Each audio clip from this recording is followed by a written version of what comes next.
ರಾಷ್ಟ್ರ ಸಂವಿಧಾನಕ್ಕೆ ನೀನೆ ಶಿಲ್ಪಿಯು ದಾರಿದೀಪವು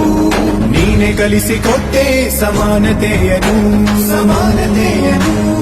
ಏಕತೆಯನು ರಾಷ್ಟ್ರ ಸಂವಿಧಾನಕ್ಕೆ ನೀನೆ ಶಿಲ್ಪಿಯು ನೀನೆ ಕಲಿಸಿಕೊಟ್ಟೆ ಸಮಾನತೆಯನು ನಿನ್ನ ಲೇಖನಿಯ ಬರಹ ದೇಶ ಗರ್ಜನೆ ಒಂದು ಮಾತುಗೂಡ ಭೀಮ ಗರ್ಜನೆ ನಾಯಕ ನೀನು ಭೀಮರ ಮಹಾನಾಯಕ ನೀನು ಭೀಮ